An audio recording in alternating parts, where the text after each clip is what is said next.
সুপ্রিয় দর্শকবৃন্দ, আসসালামু আলাইকুম। কেমন আছেন আপনারা? আশা করি আল্লাহর মতো ভালো আছেন। যদি চ্যানেলটি ভালো লাগে অবশ্যই চ্যানেলটি সাবস্ক্রাইব করুন, পাশে থাকবেন প্রতিদিনের মতো। আজকে এক আপুকে আমার চ্যানেল হাজির করেছি, মিডিয়া কি কারণ আছে সেটা আপনি শোনাবো। আসসালামু আলাইকুম আপু। ওয়ালাইকুম সালাম। ভাইয়া কেমন আছেন? ইনশাআল্লাহ ভালো আছি, আপনি ভালো আছেন? হ্যাঁ, ভালো আছি। আপু কি সব সময় সেজে গুজে থাকতে পছন্দ করেন? সাজাগোজা মাশাআল্লাহ। ভালো লাগে। সাজগোজের টাকা আছে তো? সাজগোজের টাকা না থাকলে কি হবো? এমনি একটু একটু সাজি, ভাল লাগে। কেউ যদি কিছু টাকা দেয় সাজগোজ করার জন্য, তো সাজবো। আবার কেউ যদি বিয়ে করতে চায়, বিয়ে করতে চাইলে বিয়ে বসার জন্য তো মিডিয়ার সামনে আইছি। ও বিয়ে বসার জন্য মিলিয়ে আসছেন। বাবা, ফ্যামিলিতে কে আছে? ফ্যামিলিতে হচ্ছে বাবা মা নাই, দাদি আছে, দাদির কাছে মানুষ। দাদির কাছে মানুষ ছোটবেলা থেকে। বাবা মা কি হয়েছে? বাবা মা মা মারা গেছে। বাবা আরেকটা আর বিয়ে বাবা করেছে। বিয়ে করে চলে গেছে। যাই হোক, শেষ ফিনিশিং এ আপনি নতুন করে সংসার করতে চাচ্ছেন, ছেলে যে বয়সের হোক কোনো সমস্যা নেই, ঠিক না?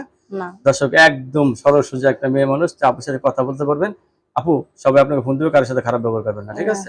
আমারও যেন খারাপ কথা না বলে সুন্দরভাবে কথা বলে, আমিও সুন্দরভাবে কথা বলবো।